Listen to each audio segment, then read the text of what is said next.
Well, today we're talking about the top longevity supplements to take for anti-aging. We all want to age really well. We want to be 70, 80, 90 years old and able to do all the things that we want to do, not be living in pain, and really have all the mental faculties, right? The ability to think sharply and quickly and have a great memory up until the day we die, which, ideally is in our 90s or up over 100. And there are certain cultures that tend to have a greater propensity for that, for being able to age successfully. And, they have many centenarians, right? People that are up over 100. And they are functioning at a really high level. But in America, this is rare. Most people, as they start to get into their 60s, 70s, and 80s, are suffering with chronic degenerative diseases. They're on many different medications. They're not functioning well. We have an epidemic of neurodegenerative conditions where people are losing their memories, their brain function. And, it's kind of just a slow, insidious death. And so here are 10 signs that you may be aging poorly. If you're struggling with chronic fatigue and lethargy on a regular basis, if you have chronic joint pain, if you have brain fog and forgetfulness, right? You forget where your keys are all the time, or you forget where, whatever your phone is on a regular basis, is happening all the time. That is a classic sign. You can't remember people's names, right? That you may have just met. If you have weight gain that you just is stubborn, and you're exercising, you're trying to eat right, and the weight will not come off. Bone and muscle loss, postural changes, right? So you start getting a humpback, and you have sarcopenia, where you start losing muscle mass. Muscle mass is so critical, and most people, as they're aging, are not doing things to help prevent muscle loss, like resistance training. And it's so critical that we keep that muscle loss. If you're experiencing sarcopenia, that is aging you. When you're losing that muscle, that's really, really aging your body tremendously, because muscle is actually a great source for getting sugar out of the bloodstream, right? We all have glycogen stores, which is a storage form of sugar that we store in our muscles. And so as we lose muscle, we lose the ability to buffer higher levels of blood sugar. We lose insulin sensitivity, and we end up dealing with higher levels of blood sugar and advanced glycation end products, which create oxidative stress that damages all of our cells. We lose a lot of mitochondria when we have muscle loss. So you want to do everything you can to prevent that.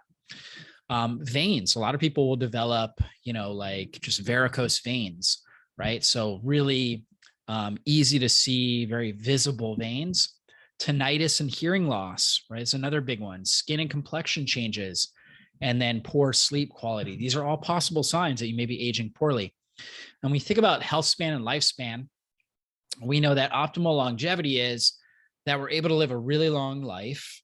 And perhaps right at the end of our life, we develop some sort of age-related disease. Okay. But, that might happen when we're 94, right? In our 90s, as opposed to today, the average American has a 79-year lifespan. The average American lives till they're 79, but only a 63-year health span. That means that the average American spends the last 16 years of their life suffering with chronic disease, on multiple medications, and not really thriving. And obviously, we want to do everything we can to avoid that. And so there are certain places around the world we call the blue zones, where people tend to be 100 at rates 10 times greater than in the United States, right? So they have 10 times more centenarians, right, per, certain amount of population than we have in the United States. And so you have, for example, Sardinia in Italy. And in this area, the authors, there's actually a book called The Blue Zone. And there's been a lot of studies on these different people all around the world. You have people in Greece, Okinawa, Japan, Nicoya, Costa Rica, Loma Linda, California. And they found like certain insights from each of these places. And in Italy, and the Sardinians, they have wine, red wine, which is it's a dry farm, meaning that they don't do irrigation there. The roots of the trees, the grape trees, grow really, really deep. So they're going to have a lot of polyphenols, a lot more resveratrol, which we're going to talk more about in that wine. So they drink that, and they laugh a lot. So they spend a lot of time in community making jokes. They laugh a lot. And that helps the Sardinian men enjoy the longest male lifespan out there. In Okinawa, Japan, they're really dedicated to family and friends. And the women, the Okinawan women, have the longest female lifespan. In Greece, in Icaria, Greece, they nap. They have occasional fasting where they'll do, multiple day fasts, and they drink goat milk, and that adds years to their life. Goat milk, we know, has a lot of short chain fatty acids. The fasting, obviously, is amazing for autophagy and breaking down old damaged mitochondria and old damaged cells, that cellular debris that has built up in the system. And that's one of the best things we can do for aging. We'll talk more about that. And then in Nicoya, Costa Rica, they have water that's naturally rich in calcium and magnesium in the right balance that may help prevent heart disease and weak bones. See, we don't want to just supplement with calcium. I'll tell you, that is probably the worst thing when it comes to supplements that we can be doing to slow down aging, is just taking a calcium supplement. We need magnesium. Magnesium is so critical. Vitamin D, that helps make calcium work. Magnesium, vitamin D, and vitamin K2. And we'll talk more about that. But that's super critical. And that's also something we find in like things like goat milk. We find some vitamin D, we find magnesium in there. We also find vitamin K2 in the fermented dairy as well. Loma Linda, California, they have a stress reducing healthy diet. And they also have a lot of culture, faith with the Seventh-day Adventists. And so it's a lot of that kind of positive mindset. And so the key blue zone principles for longevity: get a lot of daily movement. All these cultures move a lot. They have the right mindset. They know their purpose. They reduce, they have stress reduction activities that are built into their lifestyle. They laugh a lot. They prioritize family. They have a healthy social life. The communities are tight knit, right? They're not big, but they're tight knit. Everybody knows everybody. They're there to support each other and help each other. They don't eat processed foods. They eat real nutrient dense foods. They also practice time restricted feeding. They don't eat from the moment they wake up to the moment they go to bed. They restrict the amount that they're eating, and usually they're condensing the hours in which they are eating. And then they're prioritizing good sleep habits. They're not staying up super late. They're having good, high quality sleep cycles. Those are the most important things from a lifestyle perspective that we can be doing to help with healthy aging. We know at the root of poor aging is inflammation. It's at the root of practically all known chronic health conditions. It affects our brain. We know pro-inflammatory cytokines cause autoimmune reactions in the brain, which can lead to depression, autism, poor memory, Alzheimer's disease, Parkinson's, multiple sclerosis. Our cardiovascular system, when there's inflammation in the heart, arterial and venous walls, it contributes to heart disease, stroke. It contributes to things like varicose veins. When our muscles are inflamed, right, it causes pain. When our bones are inflamed, when we have bone loss, it's actually inflammation impacting the bones. Obviously, skin inflammation, that's actually going to lead, as we're aging, to a lot of age spots, wrinkles, loss of elasticity of the skin. So it's going to affect every area: our kidneys, our GI tract, our liver, our lungs. So we really need to do everything we can to keep inflammation under control.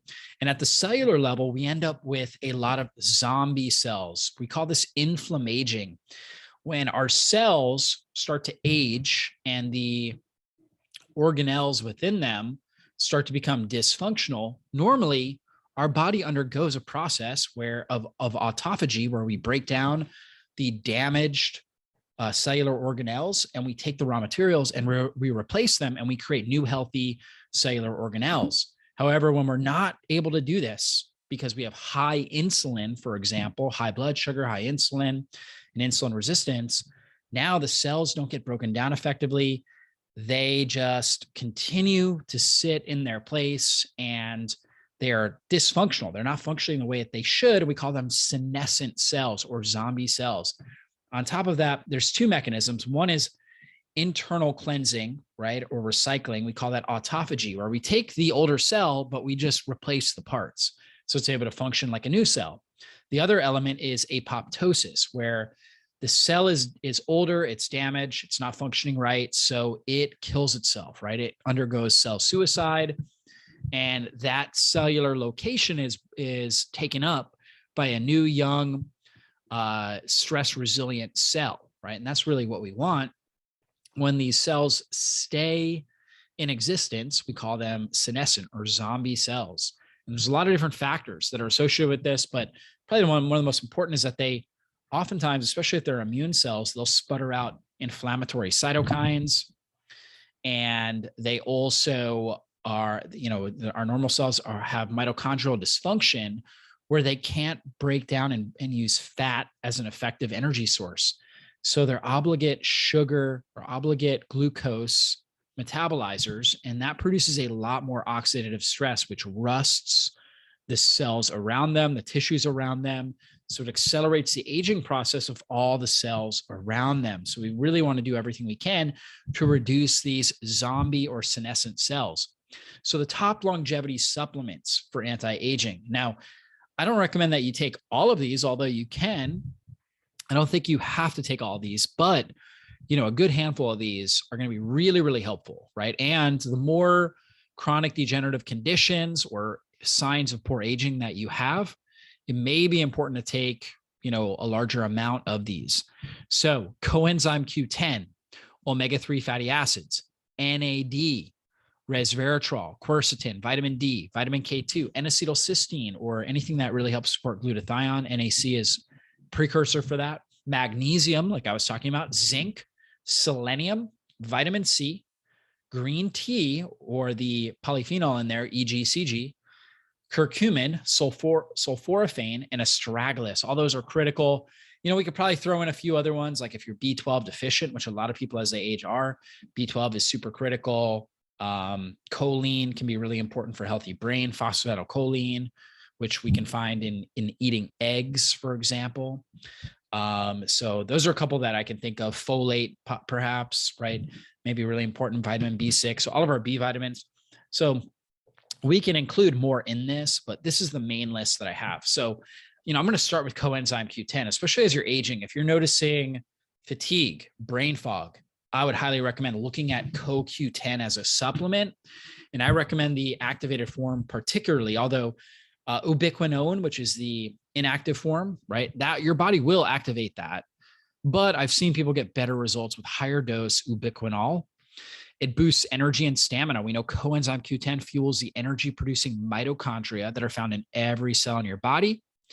It reduces aches and pains. And we know that CoQ10 replenishes your natural stores of CoQ10 and can ease, aches and pains. It increases libido and fertility. It helps balance your mood. It improves cardiovascular function. It can actually rejuvenate an aging heart while balancing blood pressure, right? So super important there. And if somebody's on cholesterol lowering medications, which I don't recommend, like statin drugs, which I've done, previous podcasts on that, I don't recommend that. But if you are, you really need CoQ10 because statin drugs, we know, deplete CoQ10 levels. CoQ10 enhances cognitive function, really good for brain, combats headaches, supports healthy vision and hearing, improves your oral health, and promotes smooth and youthful skin. So at the end, I'll go over my preferred dosage of CoQ10, but just remember that's super important. EPA and DHA, which are the long chain fatty acids. We know DHA is most beneficial for eye health, brain development, and cognitive function. And DHA is the longest chain omega-3 fat. EPA is a little bit smaller. I believe EPA is 22 carbons and DHA is a 24 carbon omega-3, where they have a double bond at the third off the end carbon chain, right? And so that's kind of why they're called omega-3s. They're essential fats, super critical for cell membrane function. We know EPA is most beneficial for mood support and triglycerides, bringing down your triglycerides. DHA, again, brain development, eye health, cognitive function. So child's brain development, ability to have sharp memory, good eye health, right? Preventing against macular degeneration. And then both EPA and DHA have been shown to be very helpful for cardiovascular health in general, joint health, reducing pain and reducing inflammation, osteoarthritis, and inflammation in the joints. Both have been shown to be very beneficial in immune response, keeping inflammation under control, supporting your body's natural immune response against pathogens. So EPA and DHA, eating wild-caught fish, wild-caught sockeye salmon, for example, doing that, let's say twice a week can be really helpful. And then also supplementing with EPA and DHA. NAD, we know NAD is a coenzyme found in all living cells that promotes health, prolongs the lifespan of the person, and has been called the anti-aging molecule. It helps to attenuate the effects of chronic conditions and aging on the human body, especially the brain. It promotes healthy brain functioning, slows down cognitive decline. It decreases chronic fatigue and boosts energy levels. It regenerates the cells and boosts metabolism and slows aging and reduces body inflammation. So NAD is well known as a powerful form of, powerful anti-aging compound. Again, super critical for all mitochondrial energy production. Vitamin D, right? We know that vitamin D is super important, right? We learned a lot about that through the pandemic. Okay. The people that, if you had a vitamin D level of over 50 nanograms per milliliter, you were not going to be hospitalized, right? That was basically what the research said. And so there's so many people that are deficient in vitamin D. You want to do everything you can to get your levels up over 50, somewhere ideally in the range of 50 to 100 nanograms per milliliter. There's some debate on exactly how high. I'm a huge fan of about 70, 80 nanograms per milliliter. I think that's a really good sweet spot to be in. Roughly, you're going to want to take about 1,000 international units of vitamin D per 25 pounds of body weight if you're supplementing. Also try to get a lot of good sun exposure. Okay. If you're taking 1,000 IUs per 25 pounds of body weight, even if you are getting a lot of sun exposure, you're not going to overdose. I wouldn't worry about, you're not going to have symptoms. It's not a super high dose. I'm 170 pounds. So, for me, about 7,000 IUs a day is like a really good dose. So what I do is I typically take 5,000 a day, and then I get a lot of good sun exposure, right? So that's how I'm optimizing my vitamin D. And every time I test, I'm 70, 80, 90, somewhere in that range. So benefits of vitamin D, great for immune modulation, really helps balance and tame the immune system, supports healthy inflammatory processes, improves your immune response to pathogens, supports healthy blood sugar. A lot of people don't know that, but actually optimizing your vitamin D is really good for insulin sensitivity. So your body will not have to produce as much insulin to get your blood sugar under control, and also very good for brain health and cognition. Also going to be really helpful for reducing pain. I've seen people, I remember I had a client many years ago who came in my clinic, chronic pain, right? And they didn't want to do chiropractic care. I put them on vitamin D, right? And they started taking that right away. And I think I put her on like 10 or 20,000 IUs. And her vitamin D was so low. Like she brought in lab work, and her vitamin D was, I don't know, it was like 8 nanograms per milliliter. So I put her on a high dose. And I mean, literally within less than a week, she was like, I'm completely out of pain. She was in like chronic pain, like all day, every day, hard to sleep. And within a week, it was like just this miraculous turnaround. She was like, oh my gosh. She's like, I feel amazing. Right. And honestly, I haven't heard from her since. And that was probably 2011 or 2012, somewhere around there. It was many years ago. And, I just still remember that story. I remember her saying like, wow, that was amazing. I did great. I'm feeling excellent. And so vitamin D can be powerful for a lot of different things. Vitamin K2, I recommend taking vitamin D with K2. K2, a lot of people are deficient in because we don't have a healthy gut microbiome. We're not consuming things like pasture-raised eggs, oftentimes, which are a source of vitamin K2, grass-fed organ meats, right? Like liver, things like that, which will have vitamin K2 in them. So vitamin K2 can be really supportive. It's great for calcium metabolism, works with vitamin D to get calcium out of the bloodstream and into the bones. See, extra calcium in the bloodstream is a problem because it will get into joints and cause joint degeneration. It will get into plaque in our, or areas where there's damage in our endothelial lining of our blood vessels, and start to create calcifications or, plaque, right? Cardiovascular plaque that can lead to heart disease. It can, extra calcium can cause kidney stones, right? By binding to oxalates and creating stones that will damage the kidneys. And so we don't want extra calcium. Extra calcium also get into our skin, right? And actually cause us to lose the elasticity in our skin. So we'll age our skin as well. So K2 is one of the best things we can do to help metabolize this. We need magnesium, vitamin D, vitamin K2. Very few people actually need more calcium. Occasionally, but very few. Most people need a lot more vitamin D. more magnesium, more vitamin K2. And if we're doing that, and then we're eating, a good real food-based diet, we should get plenty of calcium, and then we'll metabolize the calcium effectively and get it into the bones where it belongs. So K2, super critical for that. It also helps improve the inflammatory process. And of course, we want to do everything we can to help support the inflammatory process as well. Zinc, most people are very deficient in zinc, and especially as they age, because most people, as they're aging, they're not producing enough stomach acid, and we need really good stomach acid to absorb the zinc in our diet. Zinc is critical because it reduces viral replication, supports a healthy immune response, so helps keep inflammation under control, promotes healthy gene and hormone expressions. We're talking about estrogen, progesterone, testosterone. If you're zinc deficient and you're a man, high likelihood you are going to experience testosterone, a loss of testosterone, or low testosterone. So very, very important there. Supports healthy skin. Zinc is one of the, when somebody has acne, age spots, I typically start thinking they don't have enough zinc, right? I think they're inflamed.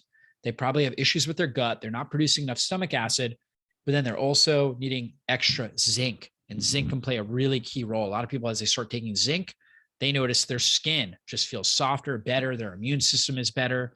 So very, very powerful there. Quercetin actually works really good with zinc, because quercetin is this polyphenol. We find it in apple skin, onion skin, and it actually works as a zinc ionophore, meaning it helps take zinc and bring it into the cells where it can be utilized.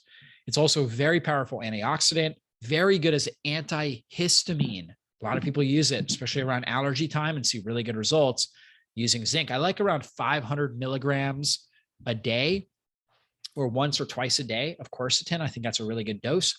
With zinc, I usually am looking for somewhere between 10 to 20 milligrams twice a day, right? Somewhere in that range, depending on how deficient the person is. So like in one of our supplements that we use for a lot of people, we'll have about 25 milligrams a day in that, right? And that's usually a good dose, right? That's typically a very good dosage. Sometimes people need more, especially if they have like an acute viral infection, right? And they're sneezing and coughing, like upper respiratory infection or something like that. You might need a little bit more zinc, right? We might bump it up 50, 75, maybe even 100 milligrams, right? And we always take it with meals. Zinc, you should be taking with meals. You're going to absorb it a lot better, because again, you need that stomach acid to absorb it effectively. So that's key there. With vitamin K2, I'm usually looking for about 90 micrograms supplementally a day, right? That's usually a good dose. NAC, N-acetylcysteine, improves glutathione levels. It's also a anti-mucolytic, meaning that like if you are experiencing upper respiratory type issues, or you have like an excessive buildup of mucus, it can help thin that mucus and move it through your system. But also, it's really known as just really great for helping support glutathione, protecting tissues and cells from oxidative stress. Oxidative stress, we have to think of like the rusting effect. That's really the aging impact within our cells. And so glutathione is key for keeping that under control. It also promotes anti-inflammatory gene expression. So we have certain genetic pathways that amplify inflammation, and then we can turn those off. And when we have good glutathione, we turn off the genetic inflammation amplifying systems of the body. And it improves insulin sensitivity and blood sugar stability. NAC does. Selenium is another one that a lot of people are deficient in. It's very important for glutathione production, very key for thyroid health. A lot of people with thyroid antibodies, TPO, TG, thyroglobulin antibodies, maybe they've been diagnosed with Hashimoto's disease, maybe not. Maybe they've been diagnosed with a hypothyroidism, maybe not. But a lot of these people are deficient in selenium. Really supports thyroid health, improves inflammation and oxidative stress across the board. It's been associated with lower risks of breast cancer, uterine, ovarian, prostate, colon cancer, you name it. So selenium, super key. I usually like about 100 to 200 micrograms, so not milligrams, micrograms of selenium supplementally daily. So you're going to get it from your diet if you're eating grass-fed, organic meats, pasture-raised eggs, wild-caught fish, which is a good source of selenium. Your seafood, very good source. Brazil nuts, right? They're a good source of selenium. but taking about 100 to 200 micrograms, I should say, of selenium. I like the form selenomethionine. That tends to work really well. Good research on that for helping reduce thyroid antibodies, reducing autoimmunity to the thyroid tissue. I love resveratrol. That may be one of my favorites when it comes to anti-aging, and really, really good for helping improve circulation and skin health, right? Take resveratrol, you'll notice your skin just feels softer. It reduces aging spots, great for supporting mitochondrial function, cellular energy production, helps balance your immune system. It also acts as an antihistamine, just like quercetin, really good for circulation. So this is, one of the main polyphenols that, for example, the Sardinian men were consuming in their red wine. Now, I don't recommend to try to get a clinical dosage of resveratrol drinking a whole bunch of red wine, because you'd have to drink quite a bit, like 40 cups to get, any level of significant level of resveratrol. And you get all that alcohol, obviously would not be a good issue. So you can take supplemental resveratrol. I usually like to take, roughly about 100 to 400 milligrams a day, somewhere in that range, depending on the individual. And you can kind of play around with the dosage until you notice the benefits. And you should notice them: skin softer, better energy, better immune response, right? Things like that. If you have cold hands, right? Cold hands and feet, resveratrol can help improve circulation, so you have less of that. Benefits of magnesium. Magnesium, I already talked about. Another really good one, very important for calcium metabolism. It also helps activate vitamin D, right? So magnesium takes the inactive form of vitamin D, right? Or the form that we're getting from the sun, and turns it into our active form. So it takes the 25 hydroxy vitamin D, which is what we typically test for on labs, and turns it into the activated form, which is the 125 hydroxy vitamin D. So without magnesium, you're not going to get the benefits of vitamin D. Also really important for calming the brain, helping reduce depression, anxiety, helping support really good neural tissue. If we're deficient in magnesium, our brain is going to age and degenerate a lot faster. And a lot of people are very deficient in magnesium. So this is another great one to be utilizing and supplementing with. It's going to help you relax, help you sleep better, help calm your muscles, help reduce muscle tension. So a lot of great benefits there. We also have vitamin C and vitamin A, right? Great antioxidant support. Vitamin C is also antiviral, supports the immune system, supports the adrenals. Very important for sleep, good energy throughout the day. It's also antihistamine. Vitamin A is really key for, we think about vitamin A, we got to think about skin health. We have to think about eye health, right? Helping prevent against macular degeneration, cataracts, really a lot of these things. Zinc is also very important for that. Quercetin, resveratrol, also very good for eyes. Omega-3s, like we talked about, really good for age-related macular degeneration and cataract development. So these are really good things to be using on a regular basis. Green tea, drinking green tea on a regular basis. We know that there's powerful polyphenols in there. The most well-known is your EGCG, or epigalactic catechins, right? Or these catechins, epigalactin catechins, right? That are really powerful, that help suppress oxidative stress. They help prevent brain degeneration. They help support liver health. They're antimicrobial, right? They help support your mood. In fact, there's a compound in green tea called L-theanine that brings calm to your nervous system. So with green tea, we think about caffeine, but it's balanced with this compound L-theanine. So it really helps create kind of a balance of like energy, but not jitteriness, right? Not too much anxiety. So a lot of people do really well with green tea for, a lot of those reasons. And so really good stuff there.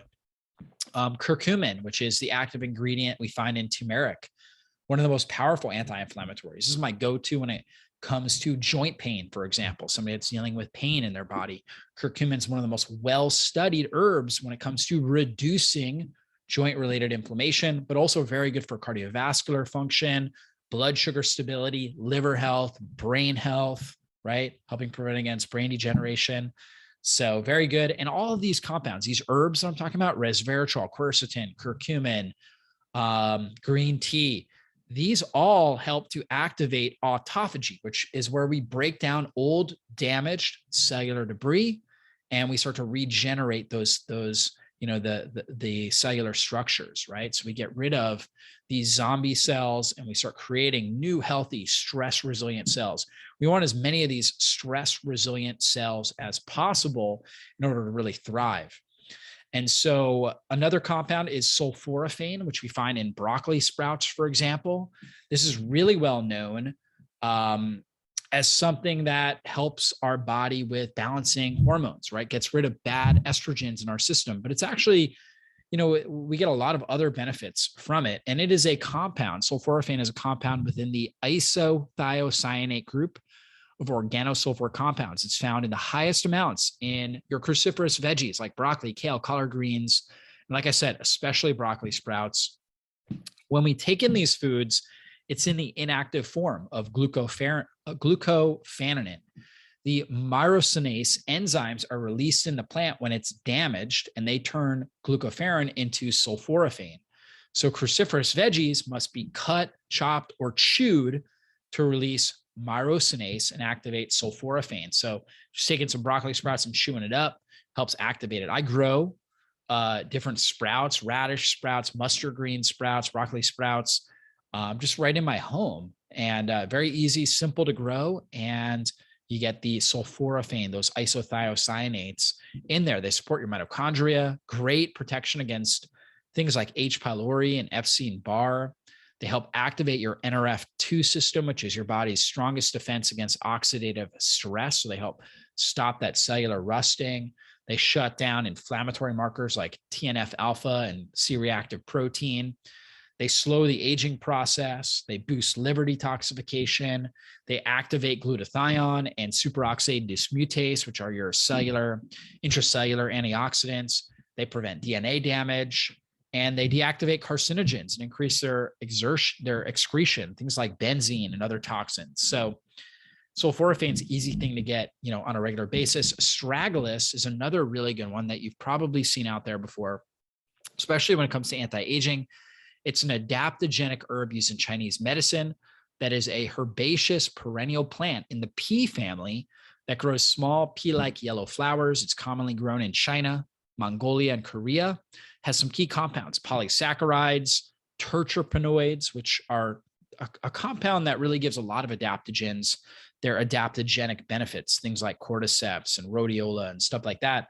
It's almost like these compounds really help to modulate our hormonal function, our response to stress hormones, things like that. They help balance it and adapt it to the environment so we can really function and thrive. We can have the energy we need. We can be relaxed. We don't have too much energy to where we're overwired, right? And anxious and burning ourselves out, but we're really calm and we're at peace and we're relaxed, but we're also productive, right? So Astragalus helps with that. It's also really good for immune system support. The polysaccharides actually help feed the white blood cells and strengthen white blood cells, improves energy, supports healthy stress response, and reduces oxidative stress and inflammation. So with all that said, that was a lot of things we talked about. My go-to, these are my 3 go-tos when it comes to healthy aging. We have the Immunocharge product. The Immunocharge is amazing because it has 10 compounds that are extremely well researched for supporting healthy aging and a healthy immune response. That is, it has zinc, quercetin, vitamin D, resveratrol, vitamin A. It has N-acetylcysteine, vitamin K2. It has magnesium in there, selenium, right? So it has all those compounds in there in the clinical dosages, right? In the dosages you want that are going to really give you an impact. So this is my number 1 supplement when it comes to healthy aging, healthy immune response, right? So you really want to take a look at the Immunocharge, okay? We also have the Super CoQ10, which has the most highly available form of CoQ10, the ubiquinol, right? In a form that is unique for maximal absorption. And I typically recommend 400. It depends on the individual, right? For like, if you're pretty healthy, pretty good energy, you might just take 1 capsule of this a day, right? And I'll give you 200 milligrams. But if you are struggling with fatigue, with brain fog, right? Different issues like that, I'd probably do 1 capsule twice a day. Go for 400 milligrams. And most people notice a big difference there. If not, try 600 milligrams, right? And that's usually about as high as you need to go, right? Because this is so highly bioavailable.